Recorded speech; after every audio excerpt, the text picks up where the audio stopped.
गोविंदपूरमध्ये रक्तरंजित हत्याकांड. एकाच कुटुंबातील 5 जणांसह 6 जणांचा मृत्यू. विजापूर जिल्ह्यातील चडचण पोलीस ठाण्याच्या हद्दीतील गोविंदपूर गावात शुक्रवारी 29 मे दुपारी झालेल्या भीषण हत्याकांडात एकूण 6 जणांचा मृत्यू झाला असून 2 जण गंभीर जखमी झाले आहेत. या घटनेमुळे संपूर्ण परिसरात खळबळ उडाली आहे. पोलिसांनी दिलेल्या प्राथमिक माहितीनुसार दुपारी सुमारे 2 ते 2:30 वाजण्याच्या दरम्यान गोविंदपूर गावातील शेतात हा हल्ला झाला. हे ठिकाण चडचण पोलीस ठाण्यापासून सुमारे 20 किलोमीटर अंतरावर आहे.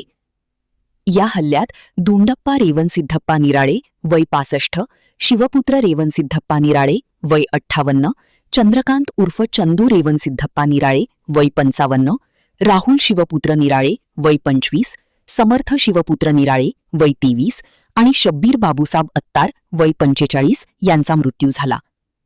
यातील पहिले 5 जण एकाच कुटुंबातील असल्याची माहिती समोर आली आहे. तर अरविंद यशवंत कटगे वय 72 रादसूर आणि संदीप भारत माने वय 33 जेसीबी चालक कात्राळ महाराष्ट्र हे दोघे गंभीर जखमी झाले असून त्यांच्यावर रुग्णालयात उपचार सुरू आहेत. पोलिसांच्या प्राथमिक तपासानुसार 2015 मध्ये नोंद झालेल्या खून प्रकरणातील जुन्या वैमनस्यातून हा हल्ला झाल्याचा संशय आहे. त्यावेळी शिवानंद नावाच्या युवकाची प्रेमसंबंधाच्या पार्श्वभूमीवर हत्या झाली होती. या प्रकरणातील काही आरोपींना शिक्षा झाली होती. त्यानंतर आरोपी कुटुंबांनी गोविंदपूरमधील आपली जमीन सोडून अन्यत्र स्थलांतर केले होते. पुढे ही जमीन निराळे कुटुंबांनी खरेदी केली होती. जमीन खरेदी आणि जुन्या वादाच्या पार्श्वभूमीवरच हे हत्याकांड घडल्याचा संशय पोलिसांनी व्यक्त केला आहे. घटनेनंतर श्वान पथक, फिंगरप्रिंट तज्ज्ञ आणि फॉरेन्सिक पथकांनी घटनास्थळी भेट देऊन तपास सुरू केला आहे.